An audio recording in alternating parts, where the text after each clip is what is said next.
आकाशवाणी लखनऊ से प्रस्तुत हैं प्रादेशिक समाचार। मुख्य समाचार। प्रदेश में खुलेगा बायोटेक्नोलॉजी पार्क और science museum. CSIR startup conclave के समापन समारोह में केंद्रीय विज्ञान एवं प्रौद्योगिकी मंत्री जितेंद्र सिंह ने की घोषणा। सर्वोच्च न्यायालय का वक्फ कानून पर रोक लगाने से इनकार। वक्फ बनाने के लिए 5 वर्ष का इस्लाम का पालन करने वाले खंड समेत वक्फ संशोधन अधिनियम 2025 के कुछ प्रावधानों पर लगाई रोक। केंद्रीय मंत्री हरदीप सिंह पुरी आज वाराणसी में जिला विकास समन्वय एवं निगरानी समिति की बैठक में हुए शामिल। कहा, सरकार की प्राथमिकता है काशी का विकास। और लखनऊ सहित कई जिलों में मौसम बदलने से लोगों को गर्मी से मिली राहत। अगले 24 घंटों में प्रदेश भर में तेज बारिश का पूर्वानुमान। नमस्कार, प्रदेश के समाचारों के साथ मैं मनीषा पाठक। अब समाचार विस्तार से। मुख्यमंत्री योगी आदित्यनाथ और केंद्रीय विज्ञान और प्रौद्योगिकी राज्य मंत्री डॉक्टर जितेंद्र सिंह ने आज लखनऊ में वैज्ञानिक और औद्यानिक अनुसंधान परिषद के स्टार्टअप कॉन्क्लेव के समापन समारोह में भाग लिया। कार्यक्रम को संबोधित करते हुए मुख्यमंत्री ने कहा कि व्यवसाय के लिए सुरक्षा, सुगमता और मजबूत इकोसिस्टम जरूरी है और ये तीनों आज उत्तर प्रदेश में मौजूद हैं। उन्होंने कहा कि आज का युग तकनीकी का युग है। जो भी देश अनुसंधान और तकनीकी के क्षेत्र में अग्रणी होता है, दुनिया उसके पीछे चलती है। मुख्यमंत्री ने कहा कि लखनऊ में स्थित CSIR के चारों संस्थान अपने अनुसंधान से देश और प्रदेश के किसानों और समाज को नई दिशा दिखा रहे हैं।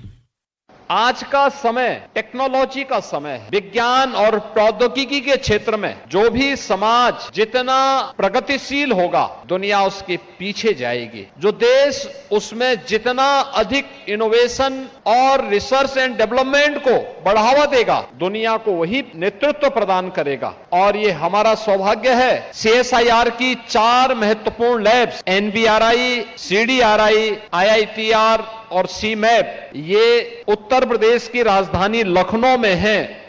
इस अवसर पर केंद्रीय राज्य मंत्री डॉक्टर जितेंद्र सिंह ने कहा कि प्रदेश में स्टार्टअप के क्षेत्र में बहुत काम हो रहा है। उन्होंने कहा कि प्रदेश में स्टार्टअप्स के लिए काफी संभावनाएं हैं, जिन्हें सही दिशा दिखाकर बड़ी उपलब्धियां हासिल की जा सकती हैं।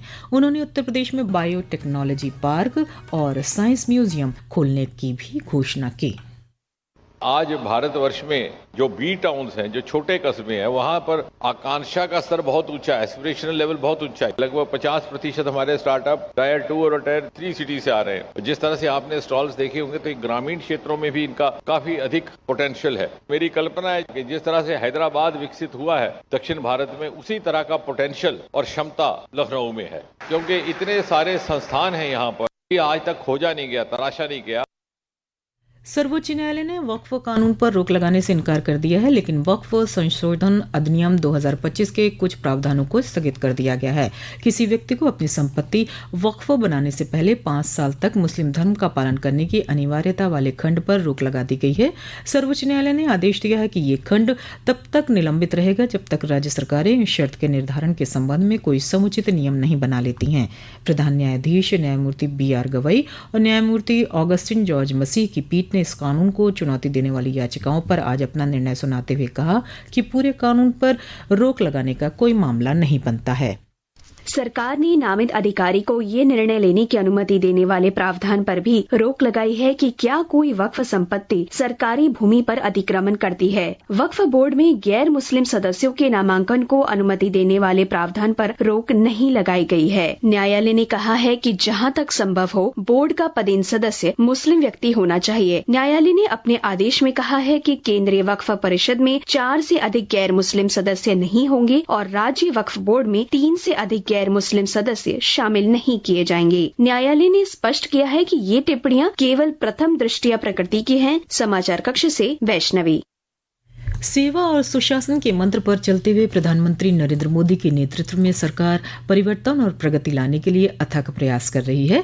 इस विशेष श्रृंखला सेवा पर्व में हम आज बात करेंगे कि कैसे मोदी सरकार ने नमामि गंगे अभियान के माध्यम से हमारी पवित्र गंगा का कायाकल्प किया है।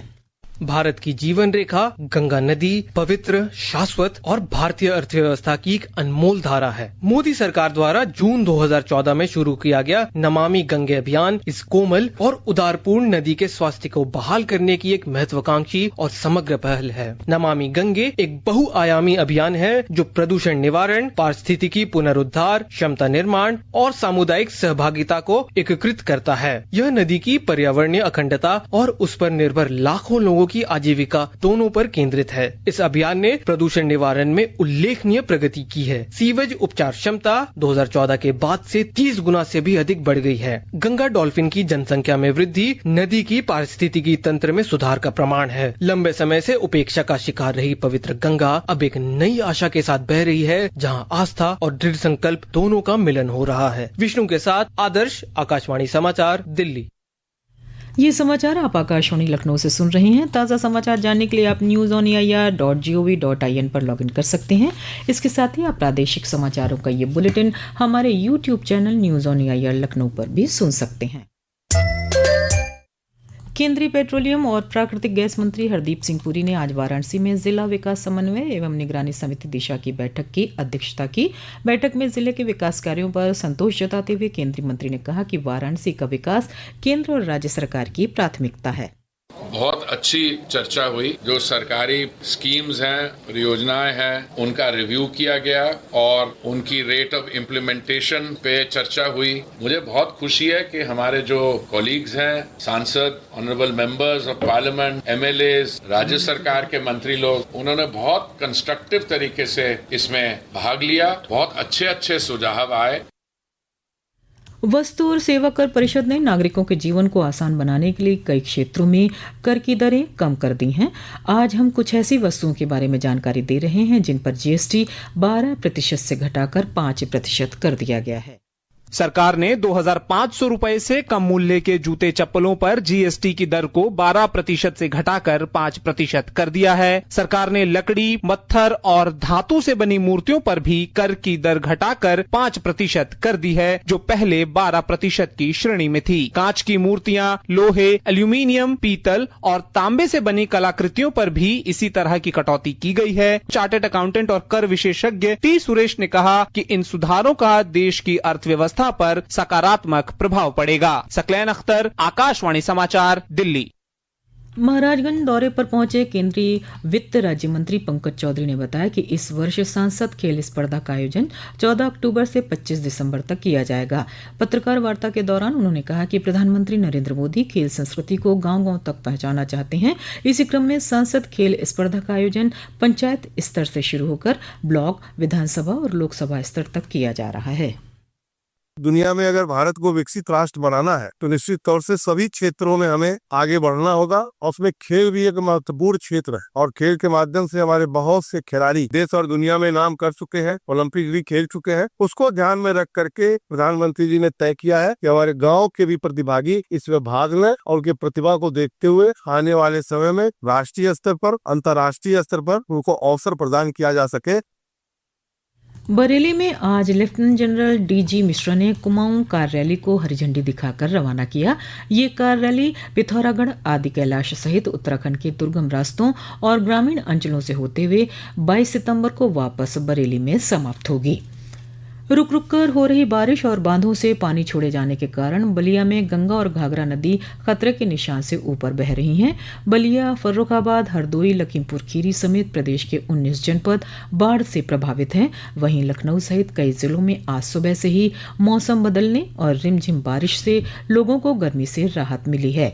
मौसम विभाग ने आगामी 24 घंटों में प्रदेश के पूर्वी और पश्चिमी हिस्सों में बारिश का येलो अलर्ट जारी किया है। अंत में मुख्य समाचार एक बार फिर। प्रदेश में खुलेगा बायोटेक्नोलॉजी पार्क और science museum. CSIR startup conclave के समापन समारोह में केंद्रीय विज्ञान एवं प्रौद्योगिकी मंत्री जितेंद्र सिंह ने की घोषणा।